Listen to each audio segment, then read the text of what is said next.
Welcome to the 19th Annual Socialist Action Fall Education Conference. We acknowledge that this gathering takes place on Indigenous lands across Turtle Island on the continent known as North America, including the unceded territories of the Mississaugas of the New Credit, the Wendat, and Haudenosaunee people. We do more than honor the First Nations. We join in the fight for justice, recognizing that there can be no real reconciliation without restitution. That entails seizing the assets of the big resource corporation and returning them to the commons. Around the world, working people are demanding an end to the conditions that foster pandemic and war, an end to destruction of the environment, an end to big business rule. Before COVID-19, the public sector was under relentless attack. Job security was disappearing. The rulers spent billions for wars in Asia, Africa, and Latin America, but not for clean water in indigenous communities, but not to house the houseless. They have wads of cash for corporate buyouts, though. Today, the world is heading toward recession, teetering on the brink of climate catastrophe and nuclear holocaust. The new Cold War is getting hotter.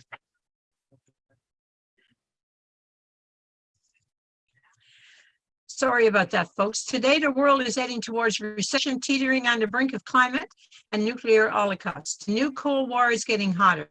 Its front line stretches from the Baltic Sea to the Persian Gulf, from Venezuela to Palestine, from Washington to Beijing. 1% of the global population controls over 50% of the world's wealth. In the face of growing inequality and poverty, Canadian bank and mining CEOs reward themselves with multi-million-dollar salaries. We have a severe housing crisis. Robots are replacing workers. Cops get away with murdering Black, brown, and mentally ill people. We are inundated by a steady stream of lies from our saccharine Prime Minister, Justin Trudeau. Our climate change, Indigenous rights, electoral reform, taxation, civil liberties, and military spending is the conservative agenda behind a cloud of cannabis smoke.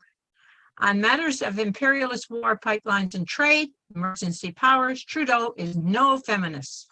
So the working class is fighting back. We are inspired by the protests against killer cops, by the Ontario education workers who defied anti-strike legislation and forced Doug Ford to rescind Bill 28. By the ongoing campaign to raise the minimum wage, and by the actions of young workers fighting for job security and a decent livelihood. We draw inspiration from movement to Indigenous self-determination and Black liberation. We say it's time that working people reject labor concessions and remove those officials who keep the capitalist system going. We say it's time to rise up. It's time to break the chains that bind us to a system that specializes in repression, war, environment, disaster, and untold suffering. In words of solidarity forever, let's bring to birth a new world from the ashes of the old. My name is Elizabeth Bice. I'm a retired member of the Canadian Union of Postal Workers, Federal Treasurer of the NDP Socialist Caucus, leading member and Treasurer of Socialist Action, and your chair for this conference. Currently, we are celebrating the 28th anniversary of the founding of Socialist Action in Canada. SA is committed to grassroots democracy and a united front in action.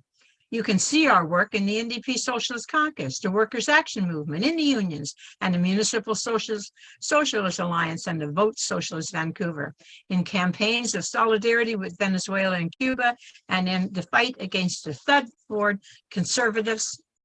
In the USA and Canada, we are trying to deprive women of the right on abortions. We say, to hell with that. We're never going back. A woman's right to choose is here to stay. The ruling rich are planning to reverse the concessions made to workers during the current pandemic. We say, to hell with that. We refuse to go back.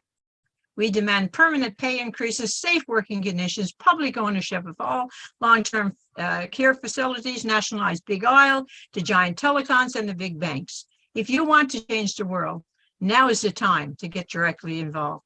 We warmly invite you to join Socialist Action. We are thrilled today to have with us online comrades from the US and across the Canadian state. I hope you enjoy this session, and the next one's at 4 p.m. and at 7. And at 4 p.m. we will have a song by Emily Stairs in Guelph, and at 7 p.m. a story told by Josh Floyd in New Brunswick. Please take the opportunity to order some literature online. If at any time during the conference you decide you'd like to join us, please write a message in the chat column, fill out the membership form at our website, www.socialistaction.ca, or call us at 647-986-1917. And now, are you ready to listen and to discuss? Are you ready to have a great time? Let's start Socialism 2022. We begin with this with Cliff Connor. Cliff is an historian of science and longtime social activist and author. In addition to the book he's talking about tonight, The Tragedy of American Science, From Truman to Trump, he's also the author of The People's History of Science. Cliff lives in New York, where he formerly taught in history of science in the City University of New York Graduate Center. And Cliff also writes biographies of revolutionaries, and he happens to be the only living English language biographer of the French revolutionary Jean-Paul Marat. So welcome, Cliff. So good to see you.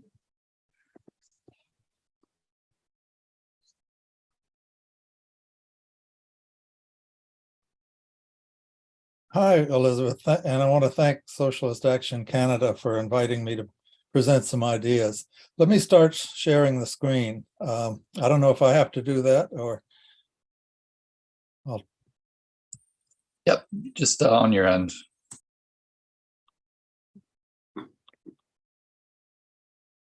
Okay, I think we're almost there. Sorry about the slowdown.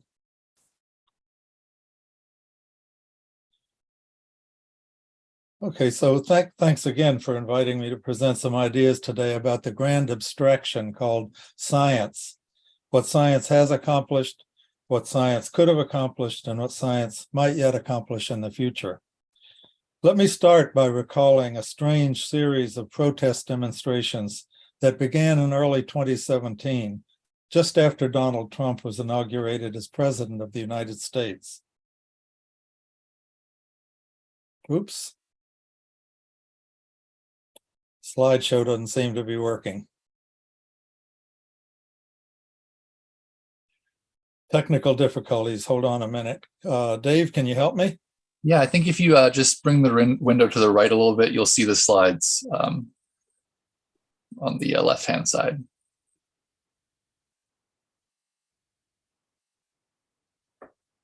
Oh, okay.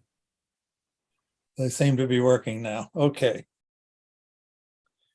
The first March for Science was, as I said, in early 2017, as I recall, and similar marches were held throughout the United States and around the world, including in Toronto.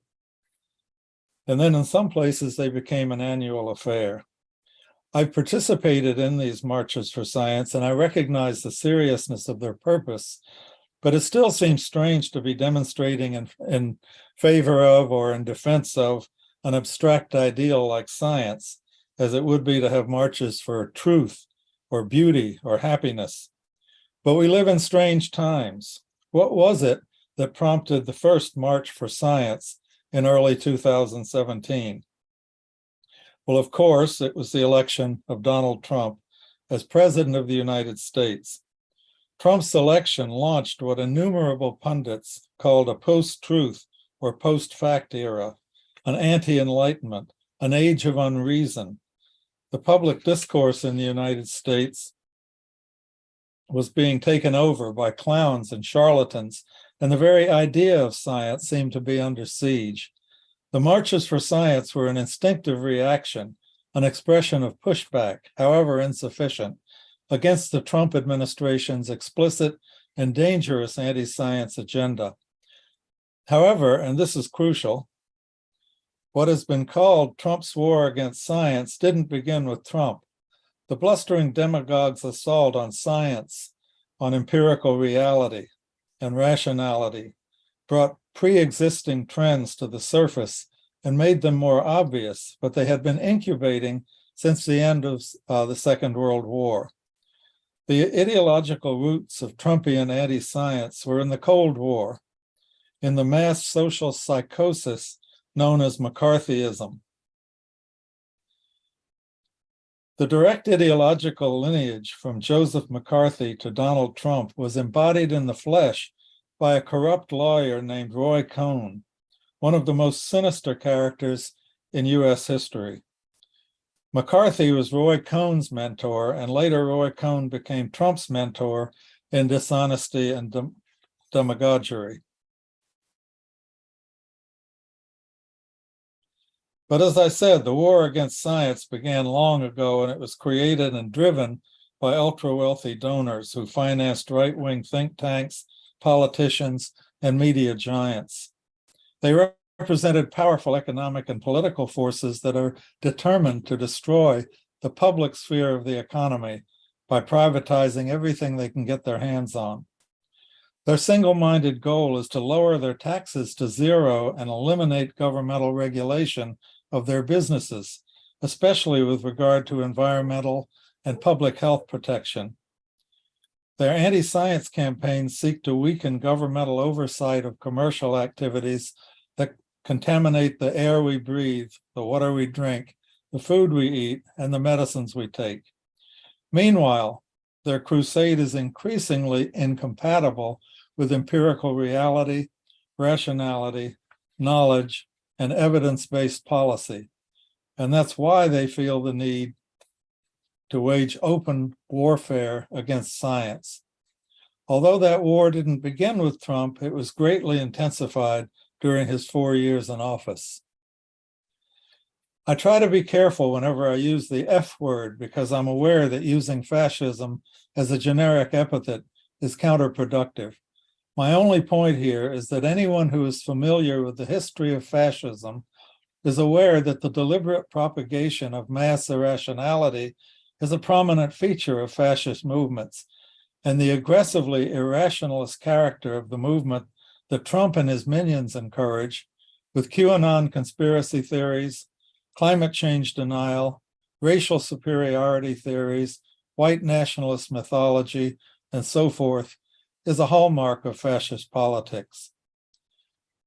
The election of Meloni in Italy demonstrates that those associations are becoming ever more explicit and dangerous. The sharp rise of irrationality and gaslighting and anti-science in the public discourse is a political reminder of an old adage, whom the gods would destroy, they first make mad. In this case, it's not the gods driving people crazy, it's a capitalist system and the policymakers who serve it. I won't stop at this point to discuss the elections that recently occurred in the United States, but we can come back to that in the discussion period if you want to.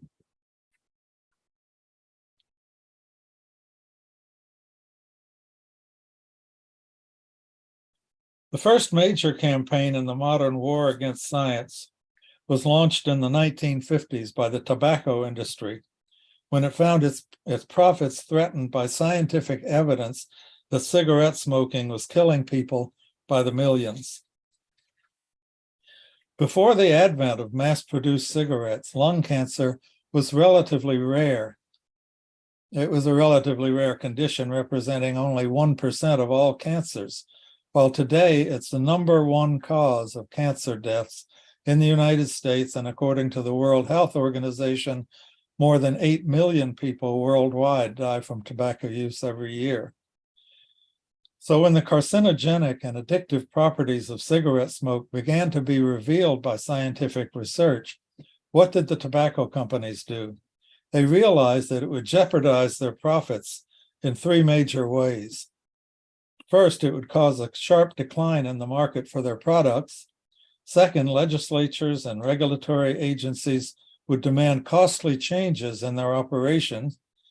And most of all, they feared an onslaught of crippling litigation, holding them accountable for the millions of deaths their products cause every year. The responsible thing for them to do would have been to recognize their social responsibility and reorient their agricultural and manufacturing resources to create non-hazardous commodities, but that was not what they chose to do. Instead, they mobilized their financial and legal resources in an effort to discredit the science. They devised a strategy for undermining scientific rationality by injecting doubt about legitimate scientific findings into the national conversation, first of all in the United States and then around the world. Their purpose was to manufacture public controversies that did not exist among scientists. And then they demanded equal time in the mass media for both sides of these contrived disputes. This ploy has become so commonplace that it has a name. It's called the false equivalence fallacy. Unfortunately, this so-called tobacco strategy proved to be successful.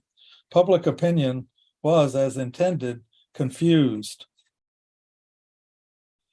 That gave politicians the excuse they needed to be persuaded by generous lobbyists not to burden their clients with unwanted regulation.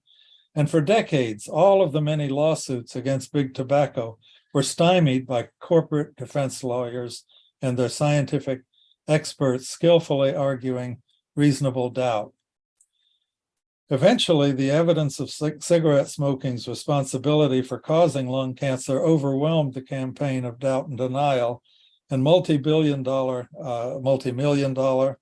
sometimes billion-dollar lawsuits began to hold the tobacco companies responsible.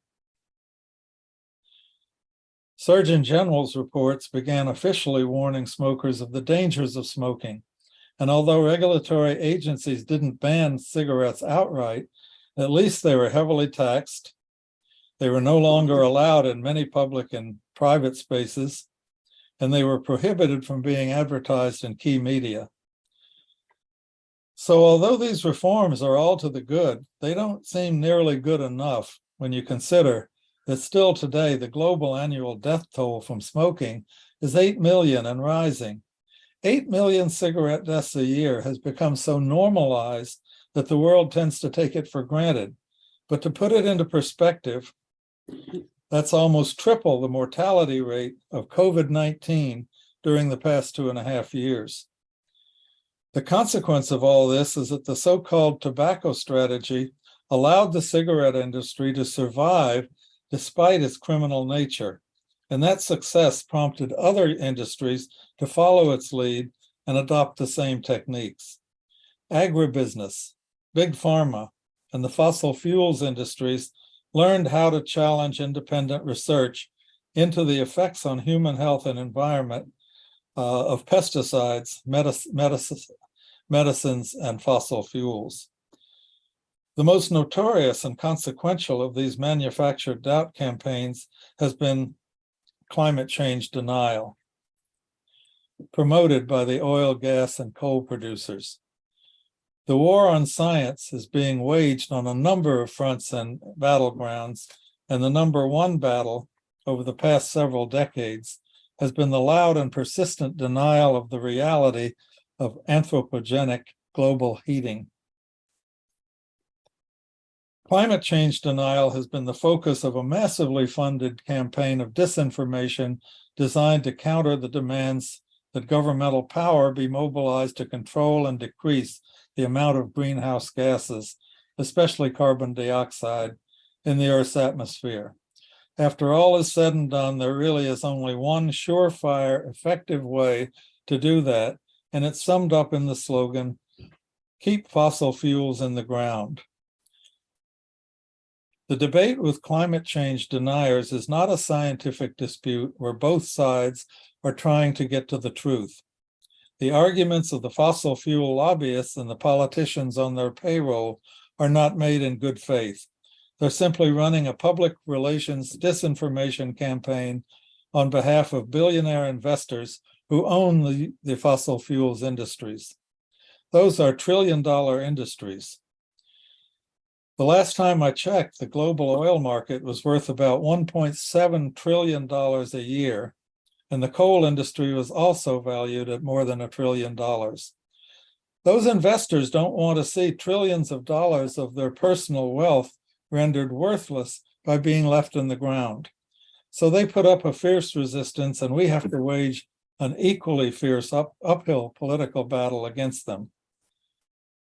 Now, I don't want to go off topic here, but there's another point to be made about making Trump the personification of climate denial.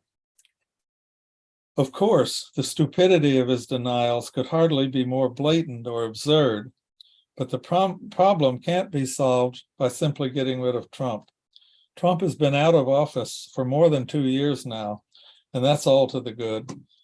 But with regard to the climate crisis, the new guy, Biden, hasn't done any better. Here's a news report on his first year in office. The Biden administration has approved 3,091 new drilling permits on public lands at a rate of 332 per month, a faster pace than the Trump administration's 300 permits per month. Furthermore, Biden recently opened more than 80 million acres in the Gulf of Mexico to auction for oil and gas drilling, a record offshore sale that will lock in years of greenhouse gas emissions. Unfortunately, Biden's unshakable loyalty to the fossil fuel industries draws all of us ever closer to the climate catastrophe point of no return.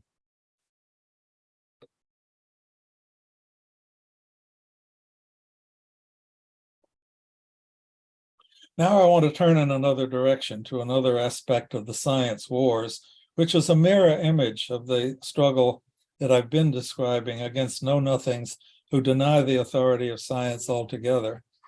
It's the opposite problem of accrediting science with too much authority. It's summed up in the word scientism and in a 3-word slogan that has become especially familiar during the course of the COVID-19 pandemic. Follow the science. The eminent evolutionary biologist Richard Lewontin observed that if you put science on a pedestal as a kind of universal truth, you fall into the trap of thinking that, as Lewontin put it, once the truth about nature is revealed, you just have to accept it without question. He parodied that worshipful attitude towards science by saying, "When science speaks, let no dog bark." Lewontin compared this notion to the way religion has been used for thousands of years as a tool for social control. Scientism would simply knock religion off the pedestal and replace it with science as the chief legitimating force in modern society. Although this is not the primary battleground in the science wars today, it is both ideologically and practically important. And I want to call your attention to an organization that plays a valuable role in combating scientism. The name of the organization is Science for the People. Science for the People originated in the 1960s in the struggle against the militarization of science during the US war in Vietnam. Richard Lewontin, whom I was previously quoting, was one of the founders of Science for the People, as was Stephen Jay Gould, another eminent evolutionary biologist. They were leaders of the struggle against a manifestation of scientism known as sociobiology, which was an attempt to use science to support a whole range of reactionary social policies. Sociobiology claimed the authority of science to justify the racial and gender status quo. It's a variety of hereditarianism, the idea that human social behavior is essentially a product of inherited traits. If such attributes as maternal warmth, docility, aggressiveness, intelligence, and criminality are genetically determined, then individuals like you and me are, for the most part, locked into our social roles from birth, much like worker bees or queen ants, or worker ants or queen bees, sorry. Hereditarian ideas have often been used to justify educational policies that condemn working class children to inferior schools on the grounds that they are biologically incapable of serious intellectual achievement. Another implication of sociobiology is that biology is woman's destiny. a proposition that the women's movement has vigorously fought against as untrue and detrimental to the interests of women. Yet another corollary is the doctrine of genetically determined intelligence that consigns people of African descent to permanent intellectual inferiority, a pernicious falsehood that has been thoroughly refuted, but never seems to die. And I'm sure you're aware of how hereditarianism in the form of eugenics has been used to justify the forced sterilization of Indigenous women in Canada. Anyway, when we are waging the struggle in defense of science, we have to think of it as walking a tightrope. On one side is the danger of anti-science, on the other side is the danger of scientism, and we don't want to fall off on either side. So I've been talking about the science wars, using the word war more or less in a figurative sense, but now I want to say something about war and science in a more literal sense. More than 25 centuries ago, a Greek philosopher named Heraclitus of Ephesus said, "War is the father of all things." Today, unfortunately, that still accurately describes most of the accomplishments of modern science. The most remarkable technologies in today's world, from the internet to artificial intelligence, originated in the laboratories of a secretive US military agency called DARPA, the Defense Advanced Research Projects Agency. So is the science DARPA produces good science or bad science? It's good in the sense that much of it is scientifically valid, but bad in that its entire purpose is to facilitate American imperialist world domination. So war is still the father of all things, now more than ever. Because war is the father of big science and all of its products, scientific practice has been corrupted and deformed by its extreme militarization.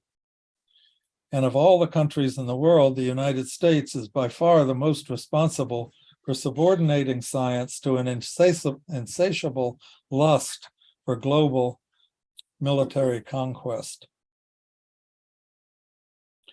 All the others, from the former Soviet Union to China today, have perpetually been playing catch-up.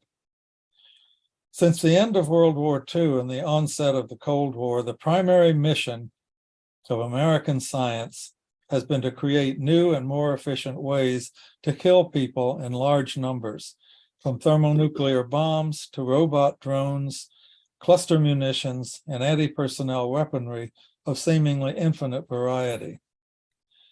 Big science in the United States literally exploded onto the scene as a result of the Manhattan Project during World War II, and its success was validated by the mushroom clouds that rose over Hiroshima and Nagasaki in August 1945, thus establishing the Marshall inclination of big science's development during the Cold War and beyond. Science and technology, rather than being the creative engines of human progress, have instead been reoriented toward destructive and anti-human ends. The proof is in the US budget, where more than half of the research and development funding, amounting to trillions of dollars over the past decades, has gone for military purposes.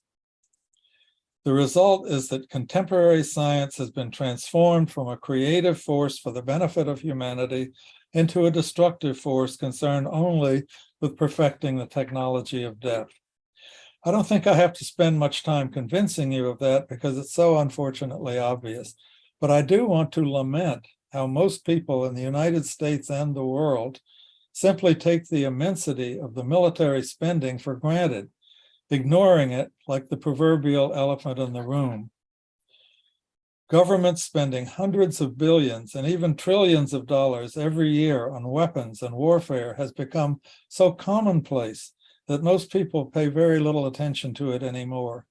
Meanwhile, it just keeps growing and growing and growing and consuming an ever more absurd proportion of humanity's economic and human resources. And again, this is not primarily a Trump phenomenon.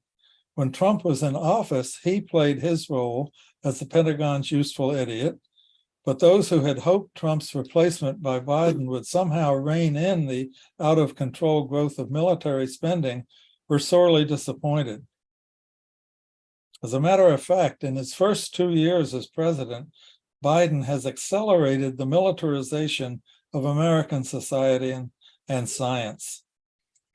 If you've heard in the mass media that the two-party politics in the United States have become absolutely 100% polarized, that is certainly not true when it comes time to vote on military spending.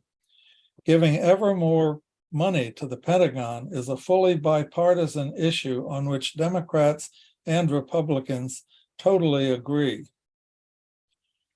In September 2021, the U.S. House of Representatives, controlled by a Democratic Party majority, voted to approve a $777 billion Pentagon budget.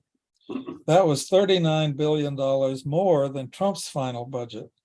But that wasn't all.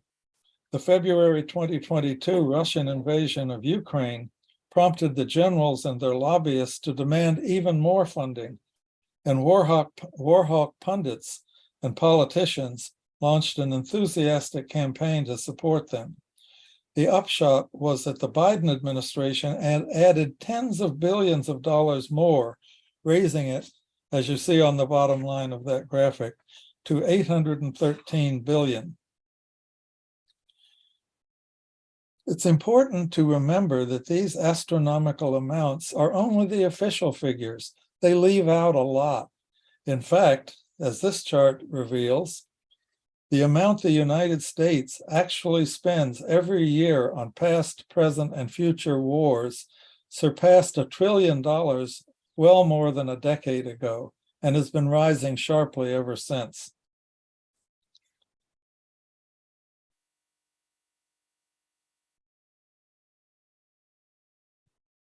Now, what about the road not taken? Imagine what contemporary science could have accomplished if it hadn't been chained to the chariot of war. If all of the scientific talent and trillions of dollars in resources had been directed toward improving the health and lives of the world's population, rather than toward creating technologies of death and destruction. I won't go into detail about the science and technology of war that these trillions of dollars have produced, because I wrote at length about that in the book that Elizabeth mentioned earlier, The Tragedy of American Science. But I will call your attention to two major examples of how militarization has totally dominated and shaped the development of contemporary science. The military people use the term theaters of war to describe the physical spaces in which they conduct their operations. Of course, from time immemorial, much of the surface of the planet that we live on has served as theaters of war. But in the 20th and 21st centuries, vast new theaters of war have opened up that could not have been possible without spectacular advances in scientific knowledge. One of these gigantic new theaters of war is outer space. After World War II, the United States and the Soviet Union grabbed up all of the leading German rocket scientists who had created the Nazi Army's V-2 rockets and put them to work creating the ICBMs that can deliver thermonuclear bombs to any point on Earth. Eventually, beginning with the Soviet Union Sputnik 1, Earth-orbiting satellites were created, and the race to turn outer space into a theater of war had begun. Today, all U.S. military strategy, tactics, and planning are entirely dependent on a vast array of Earth-orbiting satellites for communication, identification of targets, weapons guidance, troop movements, navigation, and long-range weather forecasting, among other things. Last year, when Biden announced he was withdrawing U.S. troops from Afghanistan, he made it clear that the United States was not abandoning military control over the Middle East. He said the United States military would continue to maintain what he called over-the-horizon capabilities that would, quote, allow us to keep our eyes firmly fixed on any direct threats to the United States in the region and act quickly and decisively. That is precisely the purpose of the massive system of Earth-orbiting satellites, to provide military command and control over the Earth's entire surface. The science that made space a theater of war was astrophysics. Did the military planners simply avail themselves of astrophysical knowledge that already existed and adapt it to military purposes? No, they didn't. They created it themselves. As the authors of this excellent book explain, without military funding, and I'm quoting here, there would be no astronomy, no astrophysics, no astronauts, no exploration of the solar system, and barely any comprehension of the cosmos. Astrophysicists, they declare, are the wagging tail on a large geostrategic dog. Astrophysics and all the hoopla that accompanies rockets to the moon and Mars and beyond was not funded to make Star Trek and Star Wars fans happy. It was done for one reason and one reason only: to allow the American military to gain control over space as a theater of war and to prevent China or Russia from getting there first.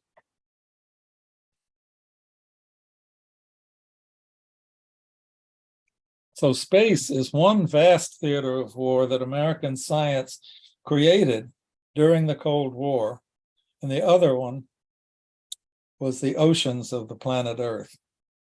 Like astrophysics, the science of oceanography today is also virtually entirely a product of military funding. And I will recommend another excellent book that presents the evidence for that conclusion, Science on a Mission, by historian of science Naomi Oreskes.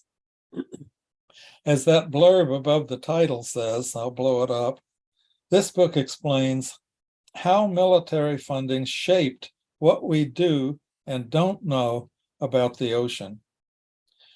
The U.S. Navy felt an intense need for knowledge of what's below the ocean's surface because of the submarine warfare that originated in World War I and then became much more critically important in World War II. Here's how a 1947 report officially summed up the situation. The Navy, which operates on, under, and over the sea, will be improved in effectiveness and striking power by precise knowledge concerning every aspect of the oceans. And historian Naomi Oreskes explains, the result was an influx of money and logistical support that transformed American oceanography and marine geophysics and led to remarkable growth of scientific knowledge about the oceans, the sea floor, and the life associated with those domains. The currents and the winds on the surface of the ocean had been known for centuries by sailors. Christopher Columbus was able to navigate his ships across the Atlantic Ocean and back by riding the great Volta do Mar, or gyre, in the North Atlantic. There are 5 major voltas on the surface, on the ocean surfaces on Earth. And you'll notice that the 2 in the Northern Hemisphere move in the clockwise direction, and the 3 in the Southern Hemisphere go counterclockwise. So that was all known for centuries, as I said, but what wasn't known until the US Navy paid to do the research was whether there were also regular currents below the surface of the oceans. And if so, what drives them? What makes the water continually flow in a predictable way from one place to another? Oceanographers discovered the currents, measured them, and determined that they were driven by thermohaline circulation, which is to say by temperature and saline gradients in the water. And meanwhile, the oceanographers mapped the ocean floors and the currents of the abyssal oceans of the Earth at all depths. You can imagine how important that knowledge was for submarine navigation. But you can't really appreciate why oceanography was at the highest level of the military's science priorities without taking into account the most momentous and ominous advance in weapons technology, the nuclear-armed submarine. This is what's called an Ohio-class nuclear-armed and nuclear-powered submarine. Calling it a doomsday device is no exaggeration. That little rocket that you see there shooting out of the top of the submarine is carrying a thermonuclear warhead. If the human race perishes in a nuclear Armageddon, the first shot will most likely be launched from a nuclear submarine. If only one of their nuclear-tipped missiles were to strike a large city today, the death toll would be measured in the hundreds of thousands or millions. But the death and destruction is not likely to be limited to only one city. A first strike could trigger a civilization-ending chain of retaliation that wipes out the entire human race. A medium-sized nuclear exchange could be expected to wipe out all electronic communications on Earth, totally destroy the global economy, including all agriculture, and then the survivors of the blasts and the radiation would all starve to death. The United States, Russia, China, France, Britain, India, and maybe North Korea all have nuclear-armed submarines roaming the seas of the Earth. The United States has 14 that can launch ballistic missiles and 4 that can launch cruise missiles. The ballistic missile submarines carry Trident II missiles, and each Trident II carries multiple warheads that can independently be aimed at different targets.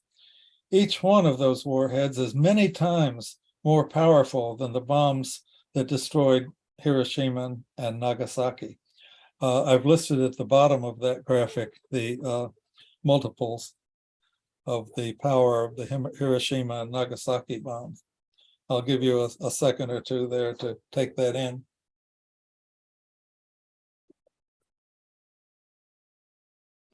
So those 14 ballistic missile submarines each carry 20 of those Trident IIs, and each Trident II carries on average 4 warheads.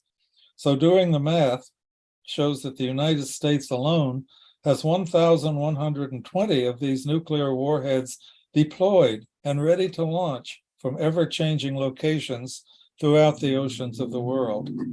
And that doesn't include the cruise missile submarines. The term anthropogenic existential crisis has been used frequently to describe the impending climate catastrophe. It has also been applied to the threat of a so-called perfect storm pandemic. But the most immediate anthropogenic existential threat is the one that has been hanging over our heads for more than 60 years, since the advent of hydrogen bombs and the ICBMs to deliver them: nuclear Armageddon. That possibility should be terrifying every person in the world all the time, day in and day out, but people can't live like that. So the fears tend to be repressed in the public consciousness, sometimes for decades at a time, until something happens to bring them back to the surface. And that has happened recently with the threats of President Putin to launch a nuclear first strike and President Biden publicly uttering the words nuclear Armageddon. The danger of mutually assured destruction is more palpable today than ever. The acronym for mutually assured destruction is MAD. That gives new meaning to the adage, whom the gods would destroy, they first make mad. And most absurd of all is that this was an intentional strategy devised by American military policymakers to protect us. Really? Is mutually assured destruction the best plan they could come up with to save us from Armageddon? All of this serves to remind us that while we are defending science from Trumpian irrationalism and hereditarian scientism, we have to continue to defend ourselves from the poisonous fruits of science that threaten our very existence. Assuming that we at least survive in the short term, eliminating the threat of nuclear Armageddon has to be the top priority. And I'm sure virtually every person watching here today is keenly aware of what that entails. It requires dismantling the current global profit-driven economic system that depends on imperialist war and generates imperialist war, and replacing it with an economic system driven by human needs. In conclusion, the ultimate question regarding the redemption of science is this: can science, technology, and industry be brought under genuinely democratic control in the context of a global planned economy so that we can communally put our hard-won scientific knowledge to mutually beneficial use? I believe it can, but that is not a scientific problem. It is the ultimate social problem confronting all of humanity today. Thank you. Thank you, Cliff. Thank you so much. Very, very educational. I learned a lot. Okay, so now we're going to go to our online audience, and I will, for the questions they put in. So I will go to our producer, Dave, and he will read 3 questions, Cliff. They'll also be in the chat, so you can. I'm here. We'll give you 8 minutes to answer 1, 2, or 3 questions. It's completely up to you. Let me Dave, put go on ahead. the chat here. I don't have it on yet. There we go.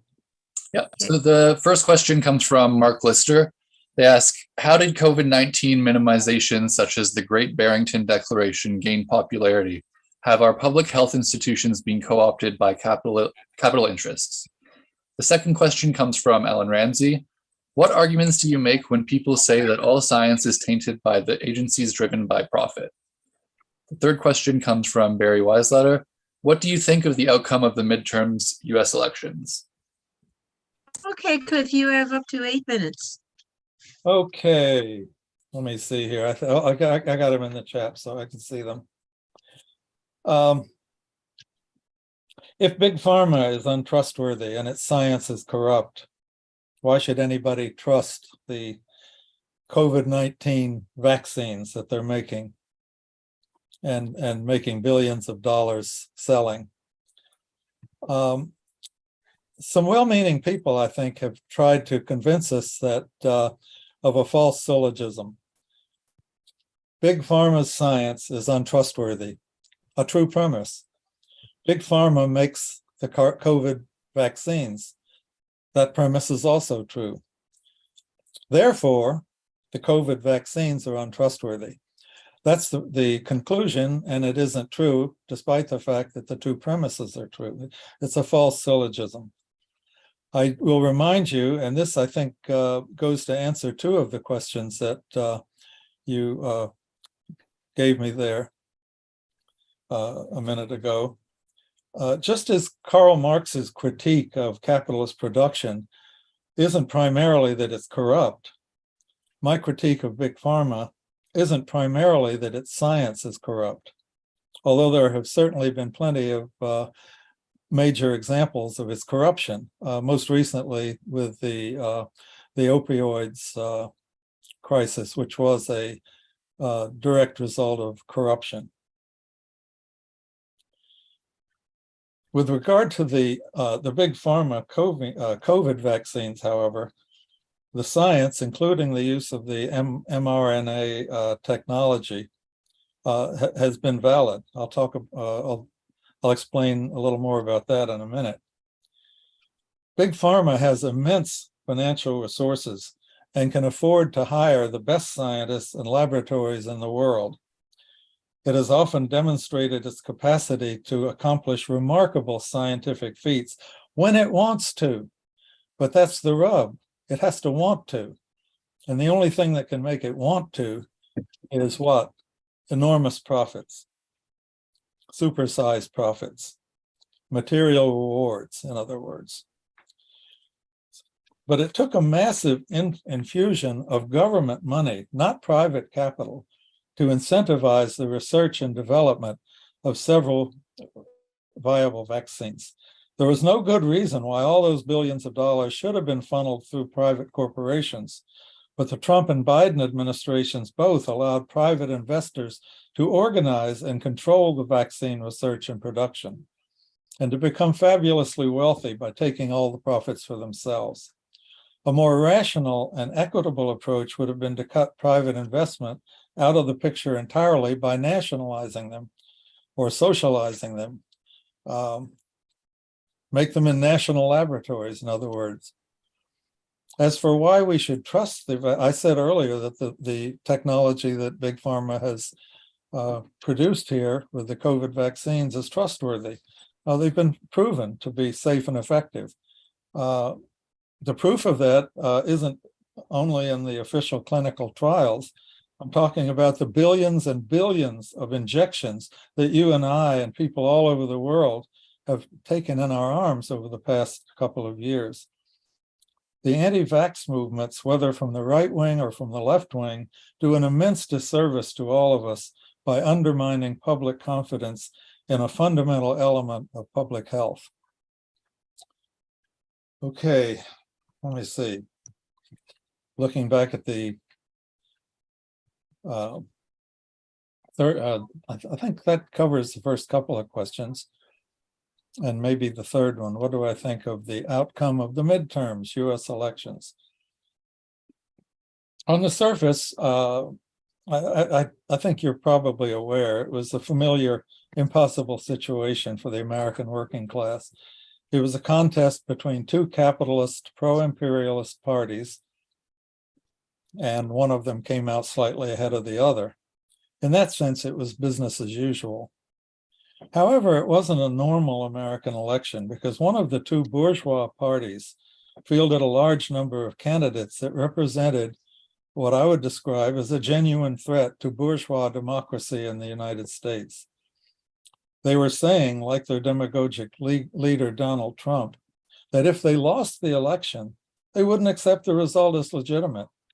The implicit threat, and sometimes some of them made it explicit, was that they would mobilize their armed supporters in the streets to take control of the state and the federal legislatures and stay in power.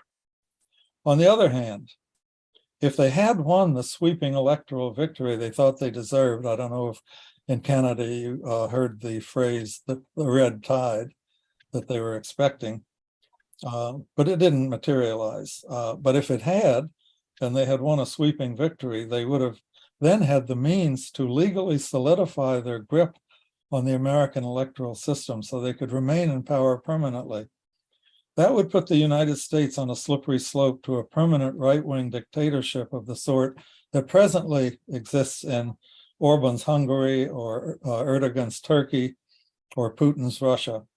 In other words, that was an alternative path to dismantling bourgeois democracy in the United States. For anyone at all familiar with 20th century European history, everything about this situation calls the word Weimar to mind. The boldness and combativeness of the right-wing forces and the utter cowardice of their Democratic Party opponents is all too apparent. The loss of bourgeois democratic rights would be a major defeat for the working class and lead to a brutal, repressive right-wing dictatorship. As it turned out, the MAGA candidates, the Trump faction, did not do well in the elections, and the specter of armed right-wing mobs coming to their support has not materialized. So the threat to bourgeois democratic rights in the United States has not disappeared entirely, but the crisis has at least been postponed, and we have a little more time to deal with it.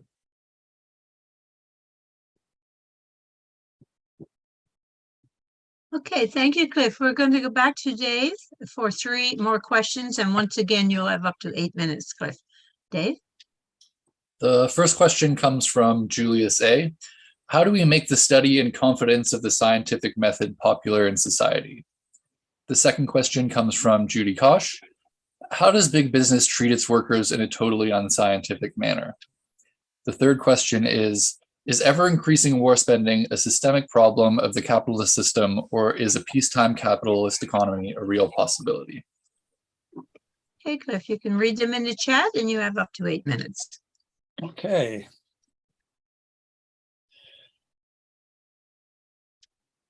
I don't really have much of an answer for how we make the study and confidence of the scientific method popular in society. I think we're up against a huge propaganda blitz by the climate deniers, and all we can do is do what we've been doing and try to do it better and try to popularize real science and expose the lies of the deniers, and realizing that we're up against multi-million-dollar budgets of people that are trying to convince the general population and influence the so-called national conversation. So Julius A., I certainly empathize with your question, but I don't have any. I try to do my own part by doing the slideshows like this that people can understand, but building the audience is the problem. And I think it's going to take a lot of work and effort on the part of people younger than myself to go out and do more popularizing of science and combating the lies of the deniers and the people that are deliberately trying to undermine trust in science. How does big business treat its workers in a totally unscientific manner? I don't know what you may be thinking of, Judy, but it doesn't. I mean, I'm sure we could come up with a lot of ways that big business treats its workers in an unscientific manner, but you probably know of the what's called Taylorism. Lenin actually thought Taylorism was something that the young Soviet Union could use, and it was the attempt by corporations and business owners to use time and motion studies. You're familiar with that, to scientifically determine the best way that you could wring the last drop of sweat out of the working class. So in that sense, they try to treat their workers in a scientific manner. But in terms of what's best for the workers, of course, it's the opposite. And I don't have to tell you much more about that, assuming that most of the people watching this have experienced it for themselves. Question 3 is a long, it would take me a little while longer, I think, to try to deal with. I think it's one of the most important questions in this discussion, by the way. And that is this: it's one thing to notice that we spend a tremendous amount, an absurd amount, as I said in my presentation, on the war budget, on weapons of war, on wars past, present, and future. And as I said, it amounts to trillions of dollars. Well, the question is why? And another question would be, why don't people protest it more? Sometimes people protest it, but they protest it by saying, oh, well, we just have to vote in the right people.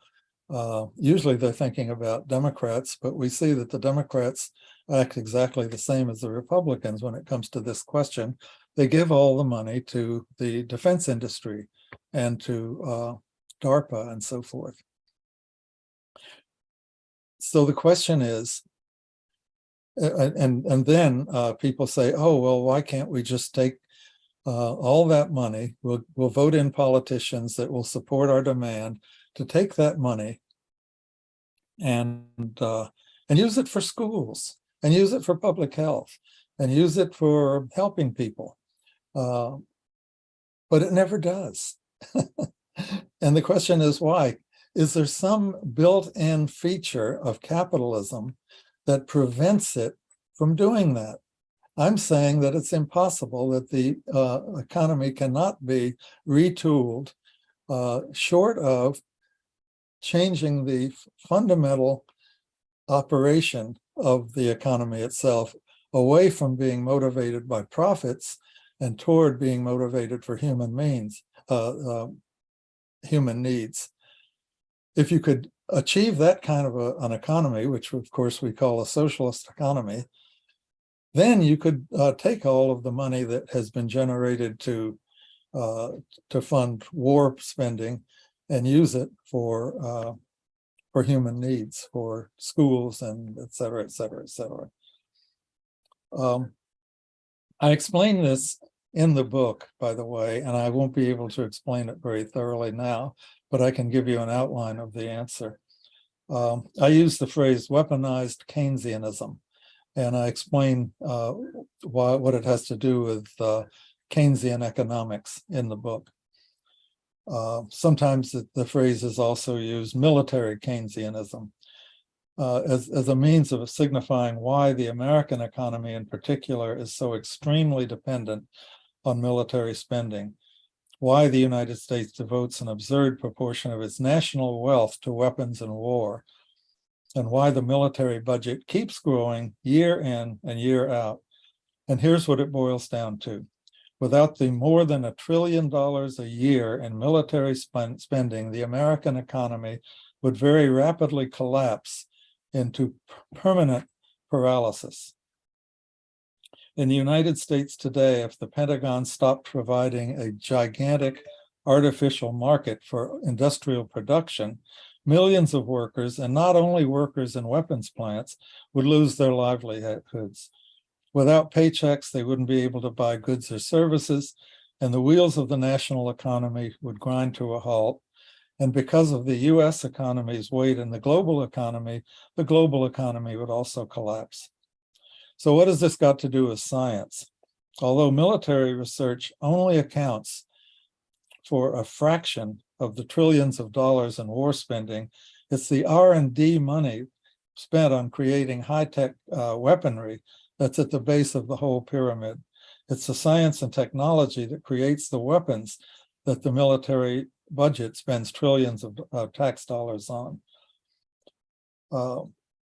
Weaponized Keynesianism also has the implication, and you can read more about it, as I said in the book, that it can't be done just by taxation. It has to be done by deficit spending. And that deficit spending is not something you can just do one time and prime the pump and then it'll keep going. No, the deficit spending has to keep growing and growing. And where does it all end? Well, people asked Keynes that, and he said, in the long run, we're all dead, which is what his way of saying, I don't have an answer, and that's for future generations to solve. Well, we are the future generations, and we're all going to be dead if we don't solve this problem. So the short answer to the question is, yes, it is a systemic problem, and no, a genuine peacetime capitalist economy is not possible. And as I said, there's more to this than that, but please read the book.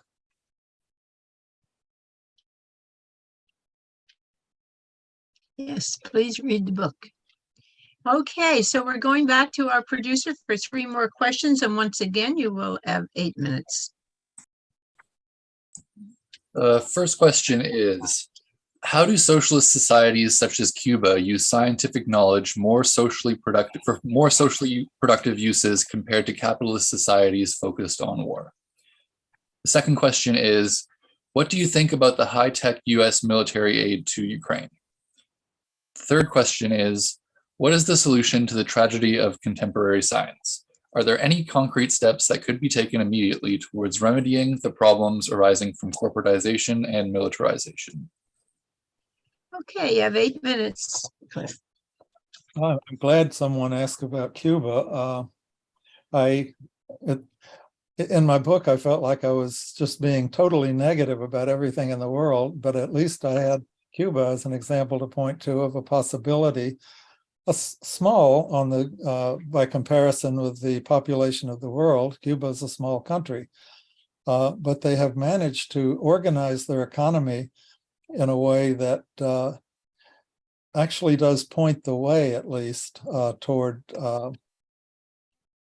a science for human needs, motivated by human needs.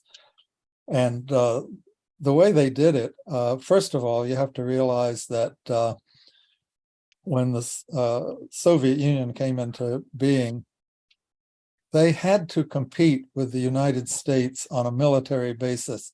So they put all of their resources into heavy industry and into weapons and into you get the point. They didn't really have enough left over to meet human needs for the population. The same thing was true of China, and both of these highly bureaucratized post-capitalist societies showed what science could accomplish. They did amazing things. They rose from the level of zero as a factor in world science, the Soviet Union did, to becoming the second science power in the world behind the United States. So what they were able to accomplish shows what a planned economy can do in the way of mobilizing resources and is not dependent on capitalists to make a profit at all. So that's a very important lesson to learn from Soviet science. The same lesson you can learn from Chinese science. But again, they felt the need that they would not survive without militarily developing their ability to defend themselves against the United States. So along comes Cuba, 12 million people, less than 10 million, I think, when they at the time of the revolution, next to the United States, 90 miles off the shore. What are they going to do? What kind of science can they develop to defend themselves militarily against the United States? Well, they couldn't, and they knew it. They developed an alliance with the Soviet Union to protect themselves militarily. Okay. That left them the ability to use whatever scientific resources they had to do good things for their people. And they decided one of the main things they could do was medical science. And they did. And they have, since the 1980s, led a revolution in biochemical and medical science that puts them at the forefront of the world. So I think that's a good answer to the first question. How do socialist societies such as Cuba? Yeah, okay. I think that answers that, I hope. Number two, what do you think about the high-tech US military aid to the Ukraine? Well, there are some difficult political issues involved with the Ukraine war. But my basic attitude by the way, I was just speaking in Ireland recently, and I had the pleasure of being able to say that my understanding of the Ukraine derived directly from my understanding of Irish history. My basic attitude toward the Ukraine derives from what has come to be called the national question. I first of all learned that from Irish history, that Ireland claimed the right to national independence, and that the British Empire's attempt to deny that right was unjust, and that the Irish had a right to resist their oppressors by any means necessary, including war. And the Ukrainians have the same right. As the anti-war journalist Chris Hedges wrote, when a Russian army attacked Ukraine. The invasion of Ukraine is a criminal war of aggression. Defenders of oppressed nationalities throughout the world are duty-bound to oppose the Russian attack on Ukraine with all the courage they can muster, period. But, and there's always a but, the difficult question comes up when the Ukrainian government asks the United States to militarily intervene on their side, for example, by providing weapons or establishing a no-fly zone over Ukraine to shoot down any Russian planes in their airspace. American intervention in the Ukraine war is not intended to defend Ukraine's national self-determination. We know this from the history of American imperialism. It doesn't work that way. The American intervention is intended to bring Ukraine into its NATO alliance against Russia. The Ukrainians and their government have every right to ask for US military support and to join NATO if they want to, but we don't have to support those actions. And in fact, we should actively oppose them, both for the sake of the world and for the sake of Ukraine in the long range. One other consideration is that an American plane shooting down a Russian plane could be the flashpoint for an all-out nuclear war that could obliterate the entire human race, as I discussed earlier. So we all have a huge stake in staying the hands of both the US and Russia in Ukraine. Was that the third question? I believe it was. No, that wasn't the third question. The third question is, what is the situation? Are there any concrete steps that could be taken immediately toward remedying the problems arising from corporatization and militarization? There is no general solution that could be accomplished in the absence of a fundamental transformation of the current global economic system from profit-driven to human needs-driven. But that's not to say that there aren't transitional steps that could be taken toward resolving the tragedy of science and in the case that I'm speaking of, American science. One thing that should be demanded in the context of the fight for a livable environment is the inclusion of social costs in the costs of production in the balance sheets. Another demand should be for strong regulatory agencies wielding regulations with teeth, regulations that currently are not actually enforced. But the demand should be not only to have the regulations on the law books, but to enforce them.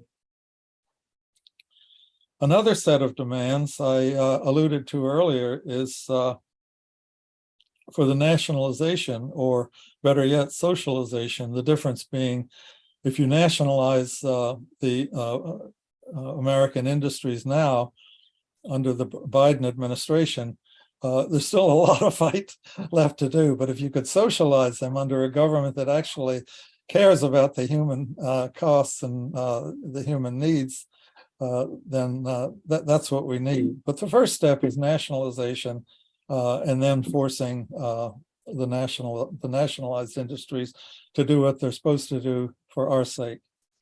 But nationalizing big pharma, big tech, agribusiness, fossil fuels, hospitals, insurance, military contractors, and so forth.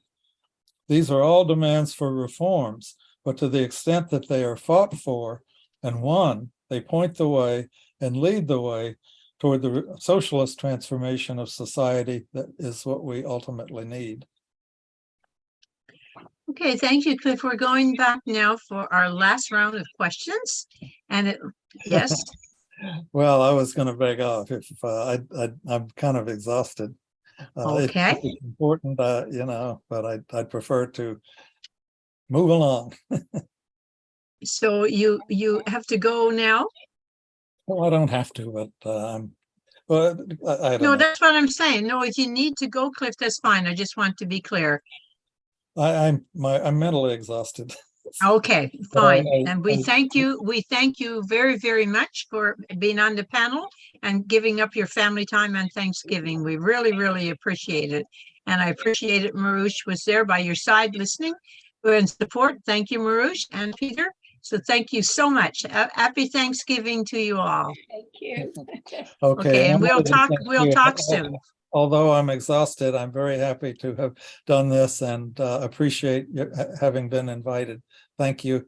And whenever Thanksgiving is in Canada, happy Thanksgiving there too. Yeah, we had it last month, but we appreciate it. Thank you so much. Thank you. Okay. Okay, bye for now.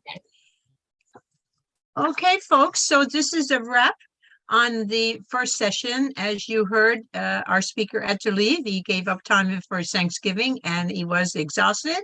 So we appreciate all his presentation and the questions that he did answer. I apologize to those who didn't get your question answered, but maybe another time. So now we will be back again for our 4 o'clock session, which is Eco-Socialism, Marxism, and Political Action.